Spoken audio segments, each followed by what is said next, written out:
think my biggest challenge every year is my attempt to not buy a new Call of Duty. I've been playing COD since I was about 10 years old. I started with Black Ops 1, and ever since then, I've been buying just about every Call of Duty that I could get my hands on, besides maybe a couple few here and there. But, I mean, I've been doing a pretty good job since Cold War to not buy a new Call of Duty. And the reason I say this is because I think there's just a problem with buying CODs nowadays. There's a lot of false promises that happen. There's a lot of overhype, I think, for the games, and sometimes it's deserved overhype. And I think that it just is really a gamble when you try to buy a new Call of Duty. And I think that's kind of been easier for me to avoid since Cold War. I'm more of a Treyarch guy. I like zombies. I do like multiplayer a lot as well, but I think the Black Ops series has been heaps better in a lot of different ways than like the Modern Warfare series for me. But now that a new Black Ops game's coming out, Black Ops 6, and after that is Black Ops 2 Remastered, which is my favorite game. It's favorite COD of all time. I would even say it's my favorite game, probably. It's kind of hard to avoid. It's kind of hard to avoid noticing it. I mean, at the beginning of the year, I really didn't care about whatever new COD was coming out. I haven't for several years, since 2020, really. I think Vanguard really was like, I couldn't care less. And then hearing about the next two CODs were going to be both Modern Warfare games, and they're both remasters, I was like, man, I really don't care about COD at this point. But something about Black Ops 6 started coming out with features and stuff. They started dropping trailers, and people started talking about it, and it kind of piqued my interest, but I'm just so cautious about wanting to buy it, I think, because I've had enough experiences playing COD and buying a new one to warrant myself to be like, slow down, don't, take your time to really think about your purchase. And I mean, a big way of me really confirming if I don't want to buy the game is when it comes out. Give it a couple weeks, see what other people say. Maybe look at, get spoiled for some things. I think zombies is half the reason I buy Call of Duty anyway, so see what the zombies is like, and if it looks good and people say it's good, it's like, okay, maybe I'll buy it then. Maybe I'll get it on sale. I don't want to buy it for full price.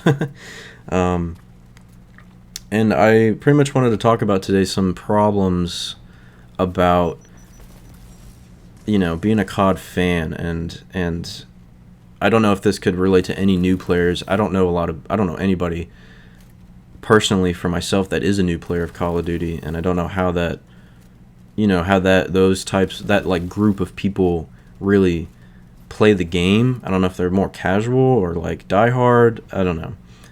It's hard for me to really maybe they play just a lot more, but this is more for people have played the series for a long time. I mean, I've been playing for a long time. Black Ops 1 was forever ago for me. I'm 23. That was about 13 years ago. So I've been playing for a long time. But the game has changed so much where there's so many new groups of people that play the game. You got people like me that have, seasoned veteran type-esque. And then you got brand new players right out the box that never played a Call of Duty before. You got some people that have only played the newer generation CODs, maybe since 2019. That's probably where I'd cut the line and say that's the newer generation of COD. They've never experienced Black Ops 3 or Ghost or something, or Advanced Warfare when that fucking came out. That shit was very interesting, very changing times for COD. But it's changed so much in a different direction that I feel like it's not really COD anymore.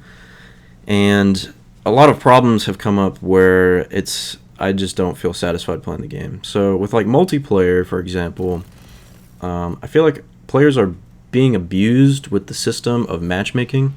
So, you got your skill-based matchmaking, and back in the day, that thing wasn't really a factor in your, experience with multiplayer. it was there, but not so like tuned up to where it really affects like your game to game. Where nowadays it's so effective that I wouldn't even call it skill based matchmaking anymore. I've seen people throw around the term experience based, which makes a lot more sense. And what I mean by experience based is like if you do poorly in one game, your next match is actually going to be a lot easier for you. And then if you do really good in a game, the next match you queue up, you're going to have a lot tougher time because you're getting matched with people that have more experience and are higher skill based than you. But it's not about skill, it's about how you performed in the last game. It has nothing to do with like overall KD or like certain guns you use or anything like that. It's all about how well did you perform in the last game.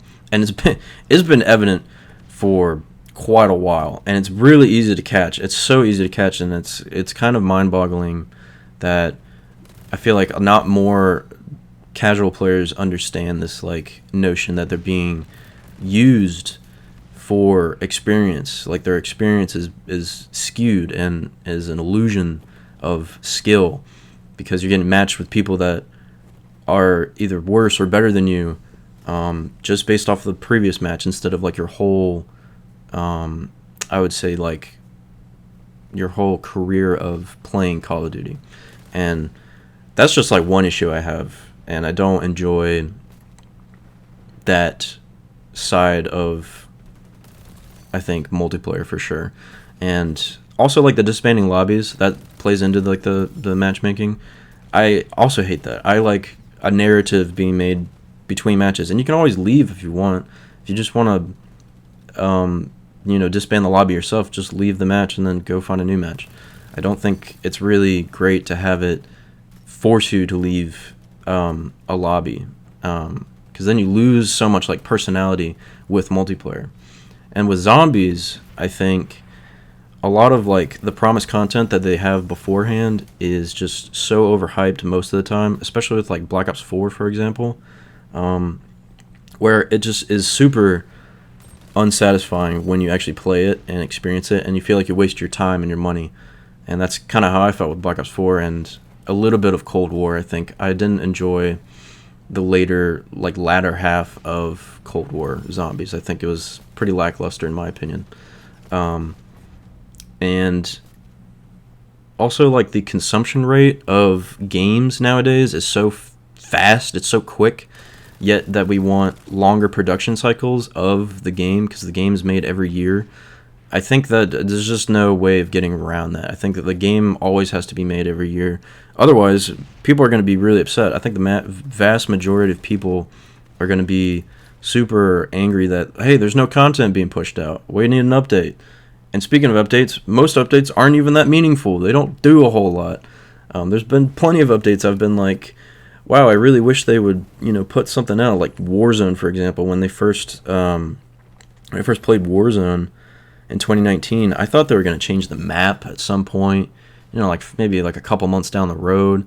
I mean, within like 5 months, 6 months, like half a year of playing Warzone, they didn't change anything. It's been the same thing ever since. And I'm like, dude. And they would promise stuff. They would be like, we've got updates for Warzone, and then they just wouldn't push them out, or they would just go back on their word. It's happened plenty of times in other cases, but that's just one example that I have. And I think a lot of that has to do with like microtransactions. Those have caused so much like not distraction. Oh yeah, maybe like distraction or not point of interest towards meaningful updates to content that isn't just buyable. A lot of content that's given to COD is just buyable stuff. It's like, oh, we have new cosmetics and shit, and it's like I don't care about that. I don't care about any of that really.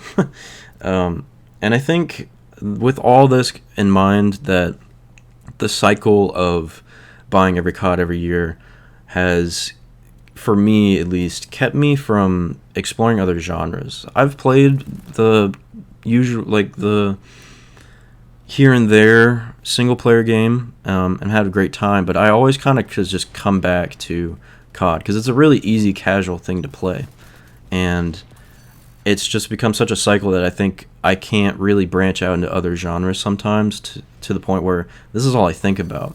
And it's kind of a problem, and it's a really easy way to get sucked into it and just continue wasting your money on something like this product. But with Black Ops 6, I'm going to keep myself reserved and just wait till it comes out and see how it is from other people's perspective.